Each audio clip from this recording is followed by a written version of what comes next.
When I went into the hospital, doctor said, I'll give you a month before you're joining your buddies. Wow. Because, I mean, you just can't treat your body like that. And on top of it, I'm touring. So it's a constant flow, constant energy, constant this, constant party. And that sounds like fun, a constant party. Got to a point where I would go backstage and look at my stage costume and start crying, because I knew what I had to do to get into that costume to perform was now depression. And I'm sitting there going, this is it? You were the #1 rock star in the world.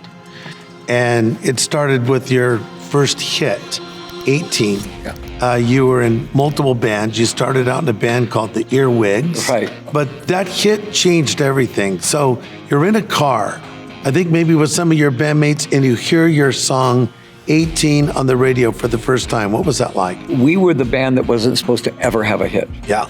We were the notorious Alice Cooper band. We were the outlaws. Yeah. Every parent hated us. And that was good for business, wasn't it? We didn't necessarily do it that way. We just ended up being that. Yeah. And we did a song called I'm 18. I'm 18 and I like it, right? Yeah. That was almost a punk anthem. Yeah. Having no idea that was going to be a hit single. And we're driving along, and all of a sudden we hear, pick hit this week on CKLW, and 18 comes on. Believe me, we stopped the car. We had never heard any of our records ever on the radio before. Yeah. And we're sitting there listening to it, and we're all looking at each other, just laughing, going, what a mistake they just made, you know. Then I heard it 2 hours later, and then you hear it again 2 hours later. Yeah. And then you realize it's not just a big hit, it's on the charts. Yeah. And you're sitting there between the Rolling Stones and Simon and Garfunkel, and there's your song. Wow. And to the business part of rock and roll, that gets the attention of the money guys. Yeah. The worst thing you could do to a band like Alice Cooper, as notorious we were, is give us a hit. Right. Because now you had to deal with us. Yeah. And everybody gets one for once in a while. I get a lucky home run once in a while. Second one came out, was a bigger hit. Third one came out, was a bigger hit. So all of a sudden now, we didn't chase the charts. We didn't say we got to write a song that's going to be on the charts. Right. We got that song on, and now the charts was looking at us. Yeah. And we were in that golden age where Bob Ezrin, our producer, knew how to take our songs and make them into hits. When you realized you needed Jesus, and you were raised as a Christian. Oh, I was the in a prodigal Christian son. home. I mean, I grew up, all my friends were Christian kids. Right. I was in church Friday night, Wednesday night, Yes. Sunday, all day Sunday. Yeah. And we grew up together playing baseball and Yeah. doing everything you could possibly do. And then when the band accidentally took off, Yeah. 1 in a million chance that your band's going to make it. That's right, a lot don't. And we went to LA.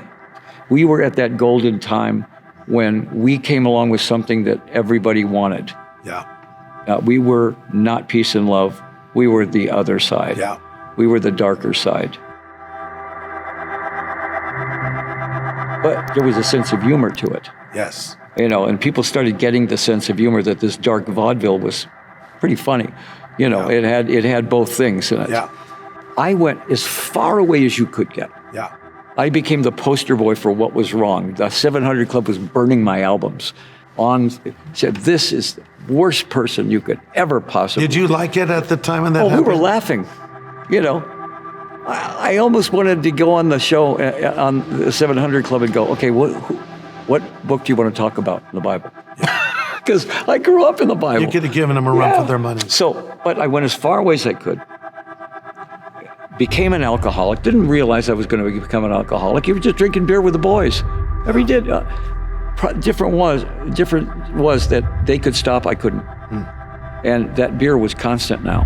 And it was not alcohol, it was medicine now. Almost like a prop, too. Yeah, and it was a prop, but I mean, it was a good prop. I was never drunk, I was never angry, I was never mean. I was always that Dean Martin kind of cool. Until it started throwing up blood. You've dodged a bullet more than once. When you were a young man, you had a very serious surgery. You still have a scar. Yeah. And your parents and you, of course, as well, all believe that was a miracle. Yeah. But then fast forward later in your life, you're at the peak of your success. You're an iconic figure and you got heavily into drugs. And you're in a room and you've got a rock of cocaine like the size of a softball. Yeah. I recall you saying something Right. along those lines. And you're using it. Your wife effectively has left you. She's Sure. moved to Chicago. She says, I'm done with this. And you look in the mirror and what do you see? I had been awake for about 4 or 5 days. Yeah. And I was up on top of Beverly Hills in my big mansion. Yeah. I had a pipe, a rock, and a pistol. Whoa. And all my wife's dresses hanging up around the room so nobody could look in because you're paranoid as all get about police coming. You've got your cocaine. And I'm sitting there going, this is it? I've alienated everybody. I've got my cocaine now, though, and I've got my gun. And I go in the other bathroom, and I look in the mirror. Now, to this day, I don't know if I had the Alice makeup on, Yeah. but I looked in the mirror, and the lines that come down from the makeup Yeah. were blood. Yeah. And I was probably hallucinating, Yeah. but I flushed the rock down the toilet. Finally called up Cheryl and I said, I'm okay now, I'm back. And Wow. she goes, not that easy. Yeah. We finally got to a point of her saying, Christian counseling, Yeah. and this and that, you set it up. I want to know how serious you are about Yeah. this. I set it up with Lehman down in Tucson, and we started going Christian, and it took 5 years before she realized that I was not going to fall back, Wow. into doing cocaine and all that. But I understood that. I could totally understand why she would be, she loved me, but she was suspicious. And any drug addict will tell you that drug becomes like oxygen. If you don't have it, you'll sell everything in your house to get it. I mean, it's an addiction Yeah. beyond addiction. And once it's gone, you don't miss it at all. Yeah. I mean, once it was gone, I had never even, it was just gone, Yeah. But I mean, when you're addicted, you are attached at the hip, and honestly, nothing else is important. When you were younger, you're just getting started in your career. You met Frank Zappa. Yeah. He was going to record you. He says, do you have an agent? He said, we don't have one yet. So you met Shep Gordon and you walked into a room and 3 iconic rock stars were in that room. Who Right. were they? It was Jim Morrison, Jimi Hendrix, and Janis Joplin. Almost like the Mount Rushmore Yeah, of rock. exactly. All dead at 27, by the way. Yeah, so they're in the so-called 27 Club. Right. And, now, and since then, of course, Amy Winehouse Right. has joined that so-called club. there's Brian about 20 of them. Yeah, there are. Brian Yeah. Jones from the Stones Yeah. and Kurt Cobain, Cobain. all tragically dead at the age of 27. But you walk into this room of these iconic rock figures, and they were so talented. I remember you told me each one kind of was an innovator in music, weren't they? I mean, They were the 3 most influential people in rock. yeah, I mean, other than the Beatles and the Stones. yes, They were the 3 that were everybody knew who they were. That's right. And Jimmy did something nobody had ever done, Jim Morrison did something nobody had done, and Janis Joplin did. very true. So there they were, the most creative people in the building. Nobody knew at Yeah. that point they were going to be dead at 27. And maybe it was that whole James Dean, live fast, die young, and have a good-looking corpse. Right. But that was kind of the attitude. Right. Nobody wanted to get to 30.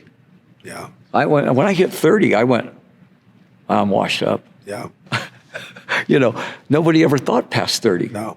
Because you went, oh my gosh, what am I going to do when I'm 30? Yeah. My perspective as a fan, I'm a few years younger than you, not that many, but, I grew up listening to all this music, admired all these people. So in a short period of time, around 1970, the Beatles break up. All these rock icons die. I was using drugs at that time. I was smoking a lot of weed, using LSD. And in my mind, to me, it was like, this era is over. This is all empty. And that sent me on a search. Yeah. kind of a process of elimination. Sure. What is the meaning of life? Was a 17-year-old kid. I said, well, it's not in drug, sex, and rock and roll. Been there, done that in my own little version of it. It's not in the affluent world that my mother lived in, and she was friends with John Wayne, and she had a friend who was close to Frank Sinatra's wife, so she knew Frank. So it's not in that world, that affluent swinging world. Where is it? And then I came across a group of very outspoken Christians on my high school campus, sitting around in a circle singing songs about God. I thought they were delusional, but for the first time in my life, I thought, what if they're right? Yeah. So let's talk about the Hollywood Vampires. So it was Harry a drinking Nilsson, club. Keith Moon, Harry Nilsson, Mickey John Lennon, Dolenz, Mickey Dolenz, Bernie Taupin, and anybody else that would come into town. John Lennon occasionally. Yeah, he would come in, and we would sit there and we would drink every night at the Rainbow, last man standing kind of thing. And when that kind of broke up, because we went back out on tour, half of them were dead. And still, we went right on because I was in control of this drinking. At least I thought I was, until I realized I really wasn't in control. It was now medicine. And I didn't even like the taste of it anymore, but I had to have it. I woke up one morning, threw up blood, and Cheryl goes, "Party's over." And I was in an institute, to stop. And you know what? After 2 days, I felt great. But I kept going. When I get out of here, I'm going to go back to my thing, and it's going to be everywhere. I came out of there, never once had a fallback, never fell back on alcohol, never fell back on drugs. 39 years, 38 years. So God literally took it away from me. So you don't describe it as you were cured, you say you were healed. Yeah, people would say, well, you're a cured alcoholic. And I go, no, I was a healed alcoholic. What's the difference? Well, God took it away from me. Even the doctor said, it's impossible that you don't at least fall off the wagon 3 or 4 times because you're the classic alcoholic. And I said, what you don't understand is that God took it away from me. Yeah. I said, it's a miracle. After a while, though, they went, you know what? God took it away from you. Because they said, everything about your life should be deception. That's what an alcoholic and a drug addict does. They put on this air that they're cured, but back here they're doing this and they're doing that. That never happened. And so even the doctors were going, miracle. You're a 1 in a million case. And I went, well, God works like that. I think people are really surprised to hear that a lot of people don't know that you believe in Jesus Christ. It still comes as a surprise to people. And yet, not only do you believe, but you have a strong faith in him. You've established a center for young people called Solid Rock, where you're trying to really help turn people, get their lives turned around, turn them toward God. You don't hide this in any way. So who is Jesus Christ to you? He's the core of everything. He's life itself. He's the light. If we don't all revolve around Christ, and we're way out in space somewhere. Mm-hmm. He draws you in. He's the light. You're drawn to that light. And it's nothing you can explain in words. It's something that happens to your heart where all of a sudden you realize who this is. And you realize, oh my gosh, I'm not worthy of this. Talk about I'm not worthy. Yeah, I'm not worthy. We are not worthy. Yes. And yet, still, being hung on the cross, he knew your name. He knew my name. And that made me go, how can I not believe in this? He changes your heart. Now, he didn't say, and now that you're a Christian, you can no longer be in rock and roll.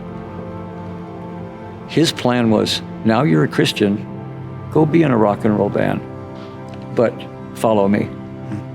Be Alice Cooper. And that's what Christians don't understand. I can be Alice Cooper, and I can't tell you how many emails I get saying, that song you wrote, Hey Stupid? Yeah, changed my life. I was getting myself that song spoke to me.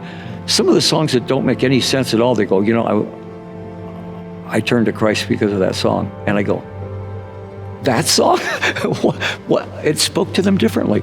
It said something differently. So now, when I write, I always try to have some lyric pointing towards Christ. At one point, we did an album called Brutal Planet and Dragon Town. And what it was talking about was, it was a heavy metal album. Oh, this is so cool, man. It's really... And then Christian kids started listening to it and going, this is a Christian album. It's talking about how this is a brutal planet. And Dragon Town is the result of it. If you get one shot, you don't get another chance. If you end up in Dragon Town, there's no way out. But Brutal Planet's pointing out all the things that point to Christ. You know, the horrible things, but the things also that point to Christ. That album and The Last Temptation, which was another album about that, it was written sort of like Something Wicked This Way Comes. The circus comes to town, the kid goes to the circus, and they try everything to get him to join the circus, right? And at the end, he doesn't, right? They were being sold in Christian bookstores, and my record company couldn't figure out why. They're going, why are we selling records in Christian bookstores? Because it was Christian albums.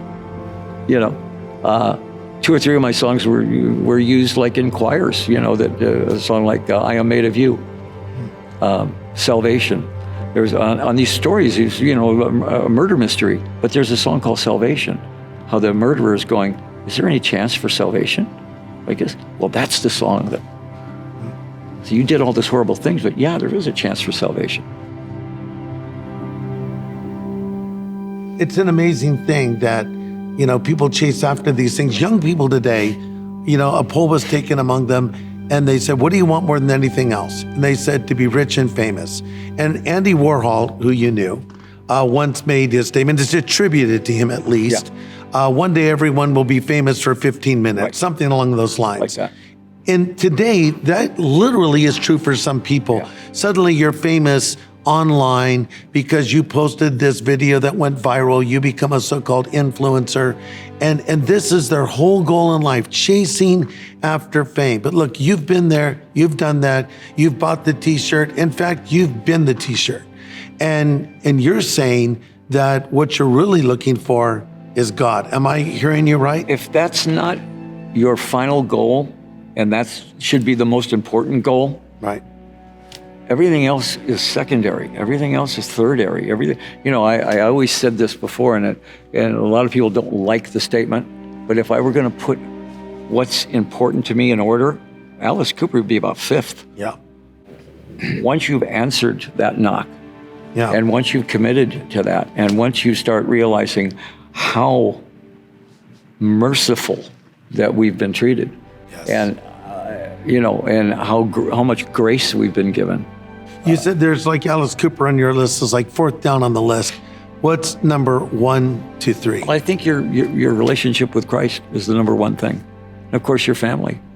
My family are all Christian.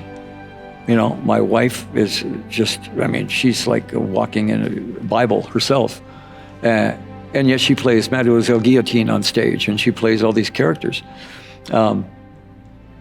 The kids are all in show business, but they're all Christians. You know, so when people say to you, they say, well, who are you? I go, well, first, I'm a child of God. Second of all, I'm in a rock band. You know, it's not, I'm Alice Cooper, the rock singer, and I'm a Christian. The priority is that I'm a child of God. Oh, and then I'm a rock singer, and I do this, and I'm a father, and I'm a husband. You know, so in that order, I think, is really who you are. Do you think when you're young and you're hungry, like you're a young rock star, you're in your band, The Spiders, then you become Alice Cooper, you're climbing your way up, and then when you get there, then you go to the stage 2 and stage 3, and in your case, you become iconic. You're still iconic. You walk into a room, you told me you walk through an airport, people say, we're not worthy because it was in Wayne's World, and they think they're the first people that did it, right, when in fact, it happens to you all the time. Right. But, you know, when you get to whatever stage that is, do you think that for some of these people who start abusing drugs or even take their own life, is it because they get to the top and they realize there's nothing there? maybe when they thought it would be there, it keeps them going, but when they get there and they don't find it, is that why they check out? What do you think happens in the mind of a person? I think if you don't have the Lord in your life, Yeah. you're always going to be trying to fill that hole Yeah. with something. Yes. It's either going to be drugs, or it's going to be Ferraris, Yeah. or it's going to be houses, or wives, or this, or that, Right. or fame. Yeah. And you're never going to achieve it. Yeah. Because there's that inner thing of us that when we're born, Yeah. of reconnecting with God, Yeah. that's there. And even if you're denying it, that's what you're searching for. And Yeah. and so they'll go to, the new fad is this. I'm going to Yeah. go be now a Buddhist. Yeah. I'm now going to be a vegetarian goat yoga person. Yes. I'm going to be this. And they go through everything Yeah. and still don't find it. And the last place they look is the Lord. That's right. Why do you Because- think it is? Well, I think because once you say, God, you're my God, you're my Savior, now you have to answer to him. Yes. People do not want to give up their God self, Yeah. the self that they control. I control my life. Right. Even people go to church. I go Yeah. to church. Okay, yeah, but you haven't given yourself. Yeah. You haven't given yourself fully. And that's where the fulfillment comes Yeah. from. You can't explain that to somebody that's not searching. If you put anybody and say, here's the biggest mansion on the planet, you can have anything you want. You can have drugs, you can have alcohol, you can have women, food, but you can't leave the mansion. It's a prison. At a point you'll find, so you'll either eat yourself to death, you'll drug yourself to death, you'll do something because it's not natural to be in prison. Yeah. That's true. And that's everybody that was in that position ended up dying, way before their time.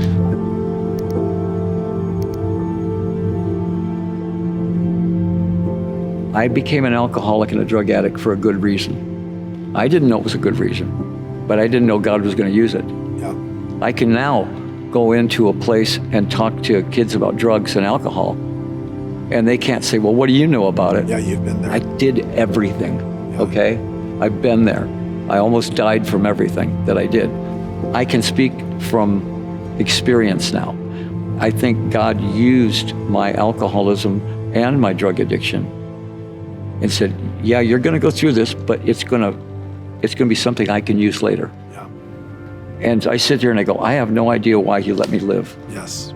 except for this fact that I can talk about it now and I can give him all the credit. Yeah.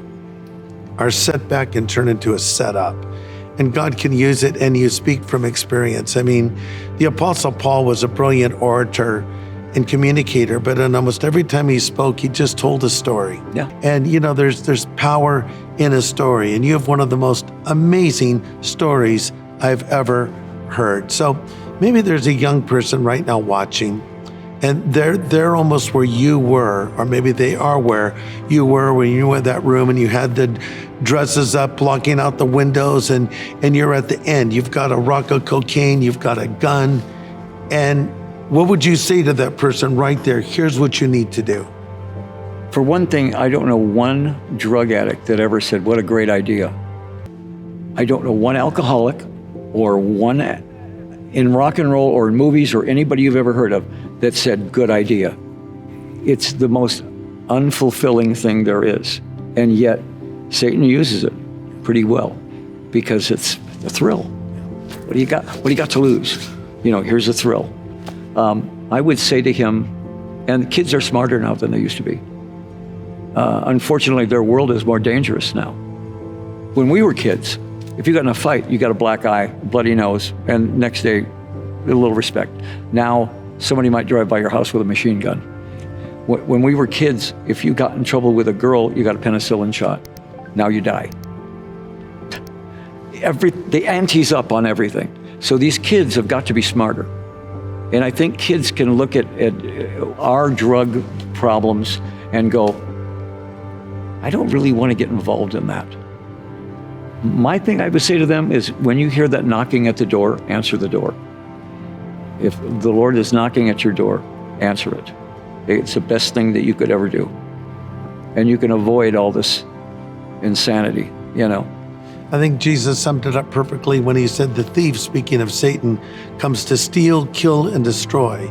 But I have come that you might have life and that more abundantly. You know, the Lord says in Scripture, behold, I set before you life and death, blessings or curses. Choose whom you will serve. So it's a choice. But then I love how that verse goes on to say, choose life. So it's almost like the Lord saying, okay, here's a test. Here's the correct answer on the test. Make this choice. But it's up to us, isn't it? He's not going to force us to believe. You didn't have to turn back to the Lord. You could have continued on that course. And quite frankly, you could have been another tragic rock and roll story. I was as close as anybody ever came. Yeah. When I went into the hospital, doctor said, we'll give you a month before you're joining your buddies. Wow. Because, I mean, you just can't treat your body like that. And on top of it, I'm touring. So it's a constant flow, constant energy, constant this, constant party. And that sounds like fun, a constant party. Got to a point where I would go backstage and look at my stage costume and start crying because I knew what I had to do to get into that costume to perform was now depression. It wasn't fun like it used to be. And it wasn't because of the Alice character. Alice was not the villain. Alice wasn't the problem. I was the problem. Alice was kind of the relief because Alice didn't drink on stage. Alice didn't do drugs on stage. I was the one that was, Dr. Jekyll was the problem, not Mr. Hyde. And really, the only cure I had was Jesus. And the fact that I can still go out and play the character, and I can still go out and do the shows, and have fun doing it, and know that I'm still helping people out in a way. People that you can look at it and say, wow, I get letters like this. If you can stop drinking, well, I can. So God made me that exception, where he said, you are going to be known for this, and then you're not going to do it anymore. People will look at that and go, wow, there's hope. I can come out of this. But there comes that point in your life where when you're lying in bed somewhere in Wichita on a tour bus, where you go, what is this about? Is this really it? Is this all there is? There's that song, Is That All There Is? Because it can't be. There must be something better than this. And I think that's when you start hearing the Lord knocking. Because, there's nobody on this planet that he hasn't knocked on the door. Again, you said we have a choice. Do we keep pursuing what's in the world? Seek me and everything will be added to you. That's right. When I started proclaiming Christ, everybody thought, well, that's the end of Alice Cooper. We have never done better. On every level since I have proclaimed Christ. It should have gone the other way. It should have absolutely ruined my career. Well, especially because of a persona and a trajectory that people may perceive that you're on. Yeah. But in reality, they don't realize it's a performance. You take on the role of a character. Sure. But you've redeemed it and turned it around Exactly. to use as a tool for good. I think that's how it's been used. My show has always been a good against evil. Alice plays the villain. And what happens to him? He gets his head cut off. Because the bad guy's always got to get his head cut off. And then what happens? He comes back. White top hat and tail, balloons, and he's redeemed. And just that simplicity of that will connect to people go, oh, he can be redeemed. He's not, they can't kill him. Well, you can kill his body, but you're not going to kill his spirit. And that's always been the ongoing theme of Alice Cooper, has been redemption at the end. And it is redemption, and we're so thankful for how you speak up for your faith. Alice, could you define what redemption is to you? Well, none of us deserve redemption, but Christ on the cross, if that blood is the most precious thing, that is your redemption. He was the perfect sacrifice. There's no sacrifice we could make that would be better than the Son of God dying for you. That's right. Understanding your sin, understanding that you're going to sin after that, and yet still paying the price. You can't ever repay that. And once you realize that, then you are connected to the Lord. He has taken a residence in your life. And now he's with you at every moment. So redemption is giving into that and saying, Lord, you're right, here I am. Exactly. When Jesus died on the cross, he said, it is finished. It was a complete payment. It wasn't like, here's a down payment, we'll work out the rest later. A complete payment.